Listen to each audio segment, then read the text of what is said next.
올바른 결론을 내리기 위해서는 데이터가 일단 탄탄해야 돼요. 혹은 이걸 믿어줄 사람을 믿게, 내가 주장하는 걸 믿게끔 하려면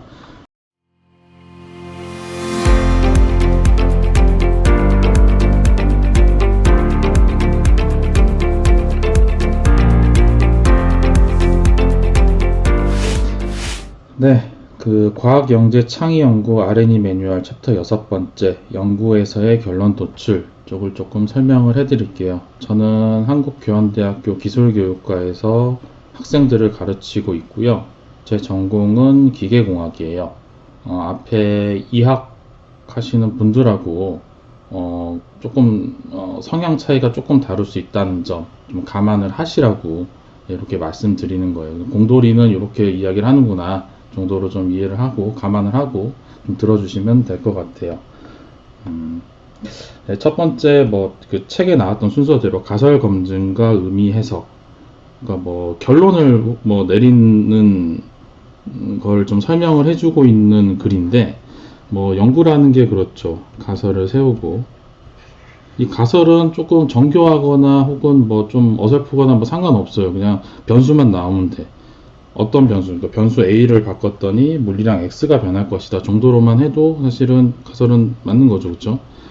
그리고 이 가설을 가지고 실험을 설계를 하고 실제 수행을 해서 데이터가 나오고 이 데이터를 잘 해석을 해서 결론을 내리는 건데, 사실 데이터는 같은 데이터라고 해도 읽는 사람에 따라서 조금 이렇게 물론 객관적이긴 하지만 바라보는 시각에 따라서 조금 다른 이야기를 할 수가 있어요.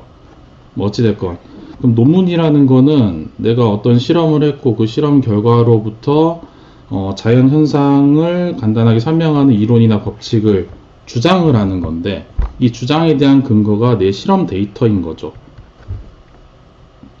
그렇다면 내 주장 보면 실험 데이터를 잘 읽었느냐, 그게 이제 올바른 해석인가 라는 게 이제 가장 중요하게 다가오는 거잖아요. 올바른 결론을 내리기 위해서는 데이터가 일단 탄탄해야 돼요. 혹은 이걸 믿어줄 사람을 믿게, 내가 주장하는 걸 믿게끔 하려면 이 데이터가 좀 탄탄하고 해석도 좀 올바른, 좀 모두가 다 공감을 할 수 있는 그런 형태로 내보내야 되는 건데, 올바른 해석이냐 요거가 라고 하는 데 있어서 좀 데이터 신뢰성 측면에서 좀 주의를 해야 될 게 조금 아래에 나오는 조금 설명인데, 네, 변수 A를 바꿨고 물리량 X를 내가 찍었어요.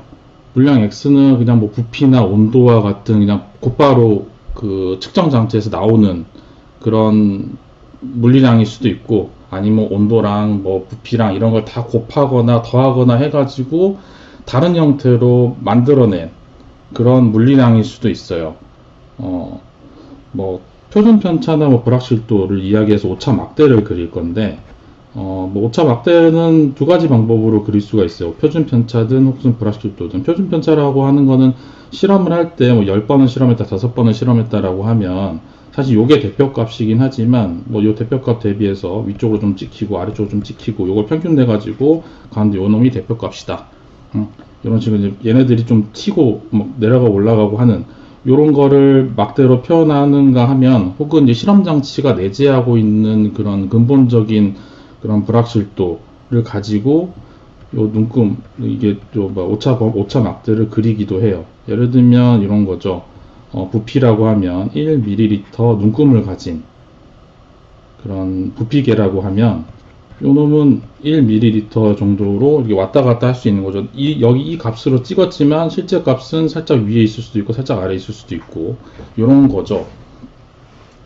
그래서 물리량 X가 만약에 그냥 부피나 온도 같은 그냥 그 측정 장비로부터 곧바로 나오는 아이다 라고 하고, 현상 자체가 만약에 1ml의 눈금을 가진 실험 장비로 0.1ml 정도 변하는 거예요. 변수 A가 변했는데 0.1ml 더해지거나 혹은 0.1ml, 1ml 작아지거나 이렇게 왔다 갔다 하는 거는 사실은 실험 단계에서 이미 그냥 걸러져요. 이런 건 사실은 좀 중요하긴 하지만 요건 사실 볼 수가 없는 거잖아요. 그렇죠?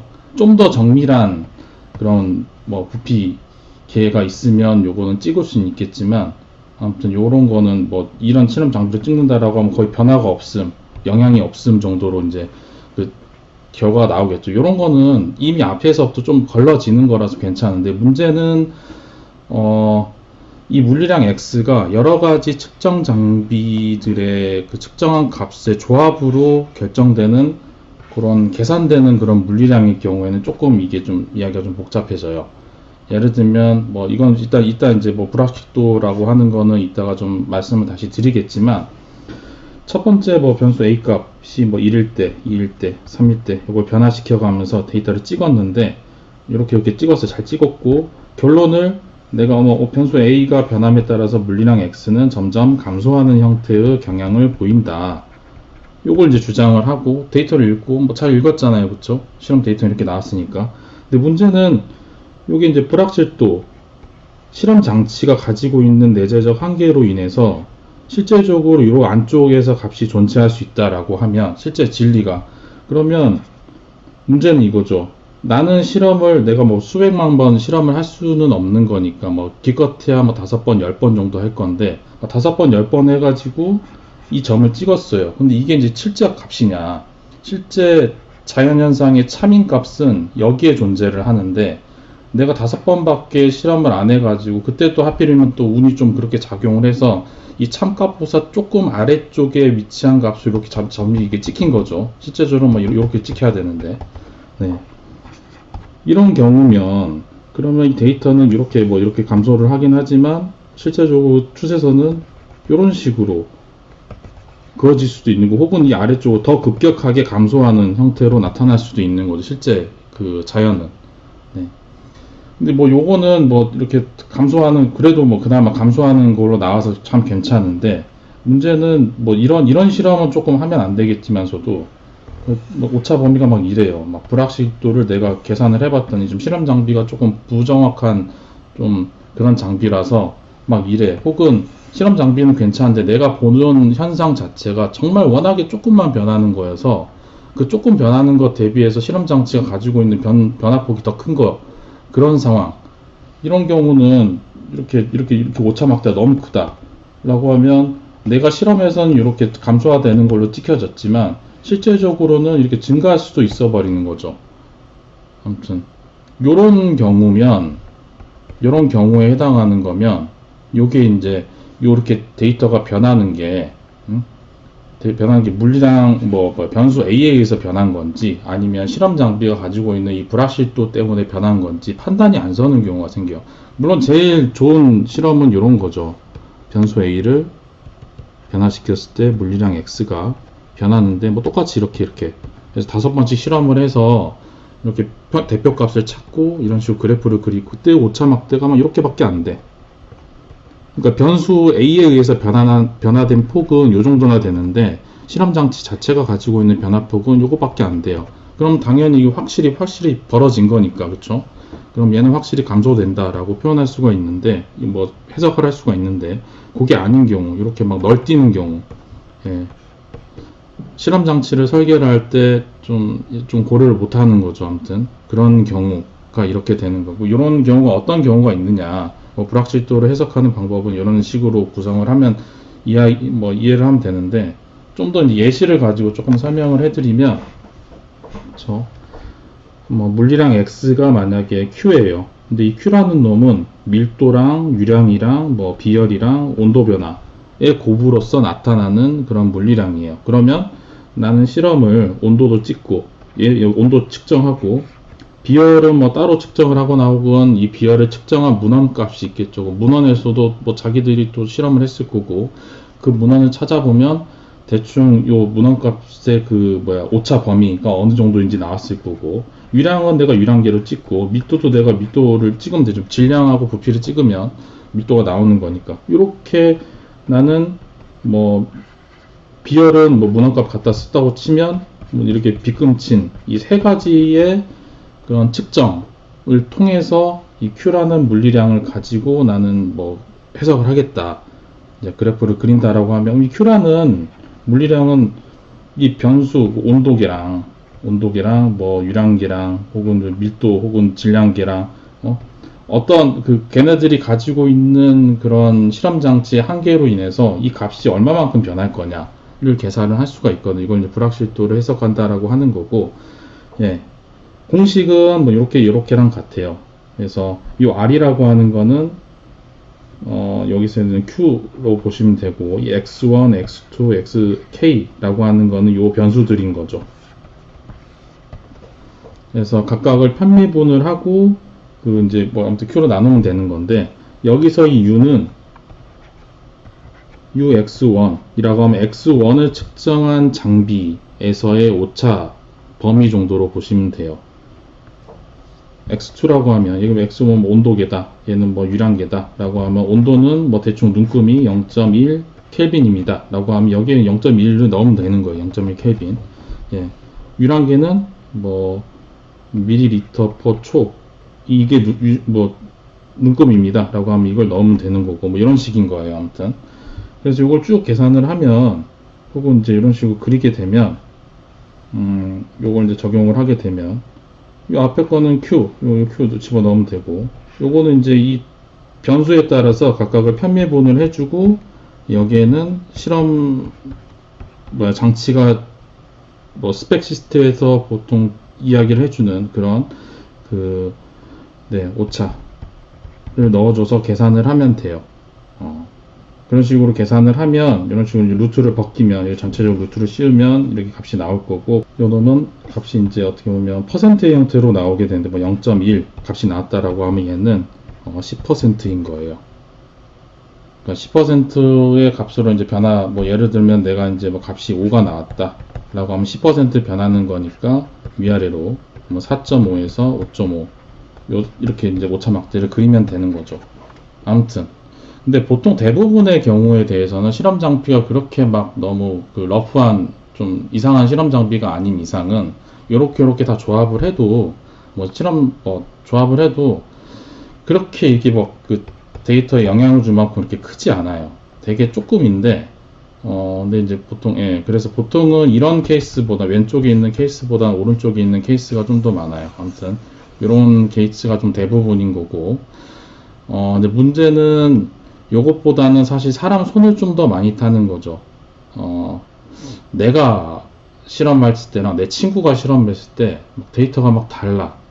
실험하는 경우에 좀 이런 경우가 조금 많은데, 학생 A한테 시켰을 때는 이게 좀 잘 모여요. 이렇게 총알을 쏜다고 하면 어느 근처로 막 탄착군이 잘 생성이 돼. 근데 B라는 학생한테 시키면 막 위로도 찍었다가 아래로도 찍었다가 너무 막 벌어져요. 그렇게 되면 A 학생 대비해서 B라는 학생은 뭔가 실험하는 도중에 뭔가를 조금 다르게 하고 있는 거예요. 요거는 데이터는 거짓말을 하지 않거든요.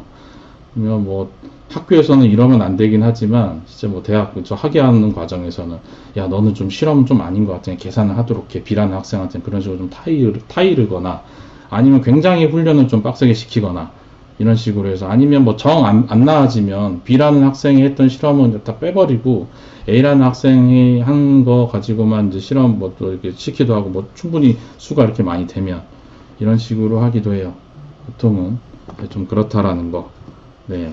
그래서 사람 손을 타는 게 조금 많이 커요. 뭐 화학 실험 같은 경우에는 사람 손에 있는 기름 같은 거, 이런 게 시료를 오염시키게 되는 경우 굉장히 실험 데이터를 불안정하게 만들거든요. 예. 네, 보통은 실험 통제를 좀 제대로 못한 거죠. 아무튼 실험 이런 거는 좀 훈련을 좀 해야 돼. 그래서 이제 실험 장치, 저는 좀 이런 식으로 보는데, 실험 장치를 잘 만드는 것도 좋지만 실험 장치 안에는 실험자도 같이 포함이 돼요. 훈련을 굉장히 좀 많이 좀 잘 해야 되고, 지금 실험 프로토콜 같은 거, 좀 절차 같은 것도 뭐 A라는 학생, B라는 학생 동시에 똑같이 지킬 수 있도록 이런 식으로 잘 만들어주는 것도 중요하고, 아무튼 이 데이터의 신뢰성. 그래서 실험하는 사람들은 보통 이런 식으로 훈련을 하다 보면, 혹은 이제 이 데이터를 좀 이렇게 좀 오차가 좀 적게끔 최대한 가운데에 몰리게끔 이런 식으로 훈련을 하다 보면, 훈련을 하다기보다는 이제 실험 절차를 좀 정교하게 하고, 그와 동시에 실험 장치도 좀 되게 오차가 적게끔 정교화를 하는 건데, 그러면 보통 좀 습관 같은 게 조금 있어요. 실험하는 사람들은 자기 데이터를 잘 안 믿어. 다른 사람의 연구의 데이터는 잘 믿어요. 보통 이런 좀 이게 어렵다라는 걸 아니까.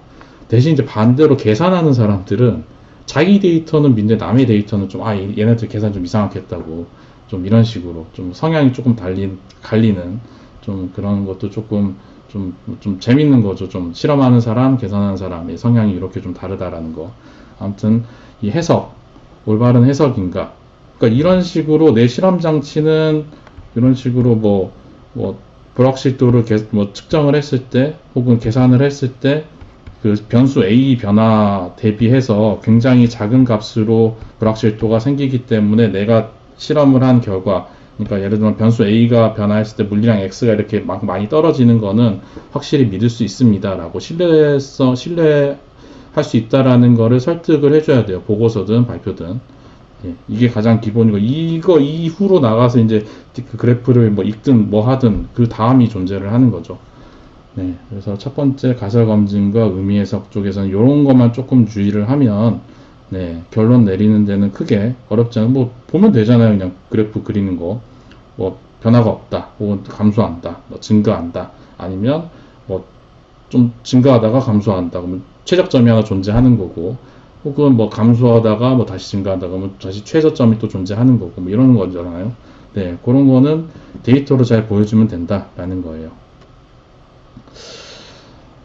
이제 결론 도출을 하는 건데, 앞에서 말씀드린 실험 데이터를 가지고 종속 변인이랑 독립 변인 간의 유의미한 상관관계를 보면 돼. 올라가더라, 감소하더라, 아니면 최고점이 존재하고 최저점이 존재하고 변하지 않더라, 이런 식으로. 혹은 이렇게 세츄레이션 된다라거나, 아니면 또 감소하다가 또 이것도 마찬가지 세츄레이션 된다라거나. 어쨌든 결론을 도출할 건데, 간단 명료하게 데이터를 가지고 객관적으로 이야기를 하면 되게 간단 명료하게 나오는 거잖아요. 그렇죠? 변수 뭐에 대비해서 뭐가 이렇게 되고, 그 이유는 어떤 것 때문인 것 같다 정도는, 이것도 딱 그거에 대한 데이터를 따로 또 다른 실험을 해서 제시를 해주거나, 아니면 앞에 선행 연구자의 결과를 빌어와서 또 설명을 해주거나, 최대한 예측이나 추측은 조금 자제를 하셔야 돼요. 최대한 객관적인 사실이라고 하면 내 실험이나 아니면 다른 사람의 실험, 다른 사람이 이야기한 그런 주장들 가지고 이야기를 해주시면 돼요. 이렇게 해서 이제 실험 하나, 그러니까 변수 A를 물리량 X를 변화시키는 데 있어서 변수가 A가 있을 수 있고, B, C 이런 식으로 실험을 할 수도 있는 거고, 아니면 변수 A를 바꿔가지고 물리량 X를 찍을 수도 있고, 물리량 Y를 찍을 수도 있고, 요건 실험 설계에 따라 다를 건데, 요런 게 한 2개, 3개가 모일 거잖아요. 그래서 그렇게 하면서 이제 각각 설명을 할 건데, 중요한 거는, 그렇죠. 이 연구를 완성시킨다는 관점에서 봤을 때, 요런 2개, 3개가 모여서 이제 하나의 연구가 될 건데, 이 설명이 일관적인 건가를 좀 잘 고려를 하셔서, 그 데이터를 설명을 하고, 이 데이터 설명, 그 자연현상에 대한 원인을 분석을 하면, 네, 그러면, 네, 이제 논문이 이제 완성이 되는 형태로 글을 잘 쓰시면 돼요. 여기서 중요한 건 모순이 발생하지 않게. 첫 번째 그래프에서는 A라고 설명을 했는데, 두 번째 그래프에 대해서는 B라고 설명을 했어요. 근데 A랑 B가 두 개가 모순 관계예요. 이러면, 이러면 이제 이건 좀 되게 주의를 해야 되는 거죠. 이런 관계가, 이런 식으로 설명이 되면, 연구 자체가 전체적인 논리 자체가 무너지는 거기 때문에, 이런 걸 좀 조심을 하셔서 결론을 잘 이끌어 나가시면 돼요. 후속 연구 같은 경우에는 이 연구로 알게 된 사실로 인해서 새롭게 생긴 궁금증이 하나 있을 거예요. 이전에는 몰랐어. 실험하기 전에는. 근데 실험하고 나니까 이렇게 진짜 변하네. 이런 어떤 결과가 나왔을 거잖아요. 그러면 이 결과를 보면 자연스럽게 생겨요. 그냥 야, 이 케이스를 해봐도 더 재밌겠다. 혹은 내가 이렇게 봤을 때 A를 변화시켰을 때는 이렇게 증가를 하는데 B를 변화시켰을 때는 이렇게 변화를 하더라. 똑같이 X를 찍었는데, 근데 두 개의 설명이 비슷해요. 그럼 B에서 봤은 이런 올라가는 게 A에서 나오지 않았을까? 그러면 실제적으로 자연은 내가 신이라고 하면 이런 식으로 변할 거였는데 내가 실험 케이스 범위를 이 앞쪽만 한 거지. 그러면 증가하는 것만 됐으면 좀 더 범위를 늘리면 이런 것도 좀 보지 않을까? 라는 그런 궁금증이 당연스럽게 생길 거예요.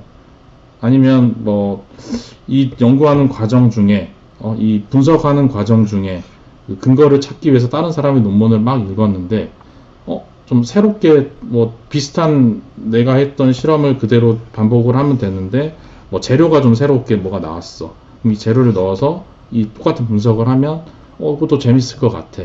나는 또, 뭐 아이디어가 생기기도 하고, 아무튼 후속 연구는 그냥 연구를 하다 보면 자연스럽게 더 생기는 궁금증들, 요걸 좀 잘 정리해가지고 또 가설을 세우고 실험 설계해서 실험을 하면 이게 이제 후속 연구인 거죠.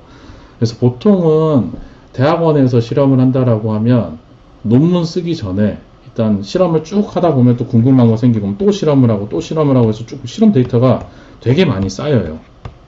뭐 중간중간 그래프도 그려서 이제 대충 이제 결론을 하나씩 내려놓고 이제 옆으로 나가는 거죠.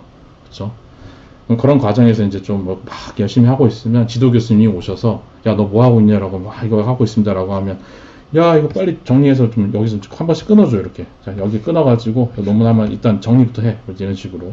그런 식으로 하면 지도 교수님이 아주 잘 지도를 해주시는 거죠. 아무튼 네, 좀 옛날 생각이 나긴 하는데 아무튼 이건 자연스럽게 생기는 거니까 막 후속 연구 어떻게 해야 되지 뭐 이런 고민은 좀 그렇게 많이 안 했던 것 같아요. 제 경험상으로는. 예. 그 다음 이제 마지막으로 책에서 이야기를 하고 있는 게 연구의 가치와 이제 한 발 더 나아가기 뭐 이런 건데 연구의 가치는 새로운 거예요.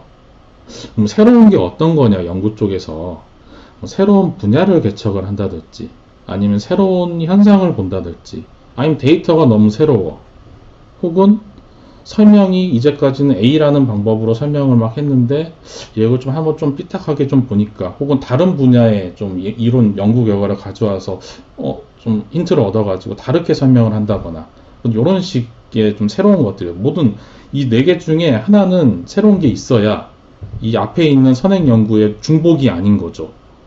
중복된 건 반드시 피해야 되고 그럼 중복을 어떻게 피해야 되느냐 열심히 논문을 읽어야 되는 거죠. 그래서 이런 변명은 잘 안 통해요. 아, 이 연구가 있는지 몰랐다고. 사실 실험하는 것보다 더 편한 게 논문 찾아서 보는 거잖아요. 검색 시스템도 너무 잘 돼 있고 키워드 몇 개 넣어보고 대충 훑어만 봐도 대충 내가 하려는 연구가 앞에 있는 사람들로부터 했는지 안 했는지 요거는 좀그 그냥 돈이 드는 것도 아니고 그냥 노력이 드는 거니까 요건 좀 사실 변명이 좀 안 되는 부분이긴 해. 아무튼 문헌 분석 중요하다라는 거 새롭다라는 거를 설득을 해야 돼요. 그래서도 마찬가지고 아무튼 이 다음에 이제 이 다음 챕터에서 보고서에 대해서 이야기를 할 건데 이 새롭다라는 걸 설득을 해야 돼. 그래서 새로운 거니까 가치가 있다라고 설득을 하고 시작하는 게 보고서든 논문이든 그래요. 아무튼 그럼 이 새로운 것들 논문의 가치에 대해서 좀 더 이야기하자고 하면 새로운 분야를 개척했다. 이건 진짜 어려운 거거든요. 보통 새로운 분야를 개척했다라고 하는 거는 이 파이오니어들, 그 개척자들, 새로운 분야를 개척하는 선구자들. 그러면 새로운 분야니까 당연히 현상도 새롭고 데이터도 새롭고 설명도 다 새로워요. 이 네 가지를 모두 가지고 있는 사람들이 하는 것들이 이분들이 하는 것들이죠. 뭐 이분들이 새로운 영역을 딱 이렇게 해서 깃발 하나 딱 꽂아 놓으면 그러면 이제 그 월드 리딩 그룹들이 좀 따라오기 시작을 해요. 뭐 거의 이분들은 동등한 입장이야, 거의. 누가 먼저 하냐, 이런 거기도 하고. 아무튼 의외의 분야에서 이분들이 튀어나오기도 하고. 아무튼 이분들은 굉장히 좀 고독하고 좀 그런 연구를 하시는데, 아무튼 사실 내가 처음이니까 사실 이런 방법이 저런 방법 잘 모르거든요. 똑같은 현상을 봐도. 새로운 현상을 봤을 때 이게 진짜 새로운 건지. 근데 데이터에 오류가 있는 건 아닌 건지 굉장히 좀 고민을 많이 하면서 연구를 내놓거든요. 하여간에. 근데 이제 리딩 그룹은 뭐 새로운 분야는 다른 분이 개척을 했으니까 뭐 새로운 현상 데이터 설명 같은 것들을 잘 넣어서 논문을 연구를 하시는 거고 그 뒤에 따라오시는 분들은 현상은 이미 밝혀졌어. 이런 현상 대신에 이제 뭐 재료를 조금 다르게 한다든지 아니면 실험 범위를 좀 넓힌다든지 해서 새롭게 데이터를 하거나 아니면 설명을 조금 다른 설명을 조금 붙여서 하거나 이런 식으로 좀 줄어드는 거죠. 새로운 것들이. 그래서 새로운 것들이 좀 많이 이 네 개가 다 되면 될수록 뭐 이런 것들이 좀 임팩트 팩터가 높은 저널에 실리기도 하고 이런 거죠. 네, 그렇습니다. 좀 아무튼 새로운 거예요. 연구의 가치는 새로운 거. 사람들이 또 흥미 있어 하는 거. 네, 이런 것들이죠. 아무튼 여기까지 해서 연구의 가치 좀 이렇게 결론 내리는 방법 결론 낼 방법이라고 보긴 좀 그렇고, 결론을 내리는 데 있어서 조금 유의해야 될 것들 좀 설명을 해 드렸어요. 이상으로 챕터 6을 마치겠습니다.